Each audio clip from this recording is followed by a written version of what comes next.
అనుకోండి, ఏమైపోతుంది? విద్య ఒకటే గొప్పది అనేసి ఈ చెయ్యి విద్యను పెంచుతూ పోయినాం అనుకోండి, విలువలు లేకపోతే ఇది ఏమైతుంది? హ్యాండిక్యాప్ అయిపోతుంది. విద్య ఉండాల్సిందే, విలువలు ఉండాల్సిందే. మళ్ళీ విద్యా విలువలు అని చెప్పేసి ఆరోగ్యం వదిలిపెట్టేసి దీన్ని వదిలేసామనుకోండి, ఏమైతుంది? ఇంబ్యాలెన్స్ అవుతుంది. కాబట్టి విద్యలో పనిచేసే వాళ్ళు, విలువలతో పనిచేసే వాళ్ళు, ఆరోగ్యం మీద పనిచేసే వాళ్ళు, లైఫ్ స్కిల్స్ మీద పనిచేసే వాళ్ళు, అన్నదానం చేసే వాళ్ళు అందరూ కలవడం వల్ల అనేక ఉపయోగాలు ఉంటాయి.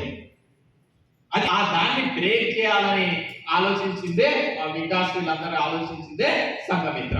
ఇక్కడ పెద్దగా ఇంకా నేను ఇంకోటి కూడా చెప్తుంటా. అరే ఇట్లా అంటే రాత్రి 11ంటికి పోయేసరికి మా ఆవిడ నన్ను విపరీతంగా తిట్టింది. రాబోయే ఈరోజు మనసు బాగాలేదంటే, అరే నిన్ను తిట్టింది రాబోయే నన్ను కొట్టింది అంటే, అమ్మా నేనే పెట్టాలంటే అంటే చెప్తున్నా. ఒక్కొక్కసారి మనసు తేలిక కావడానికి మీరు సమాజం ఏది కూడా బయటకు వెళ్ళేసరికి అసలు మొత్తం బంగారము, బట్టలు, డబ్బు అదే ముచ్చట ఉంటుంది.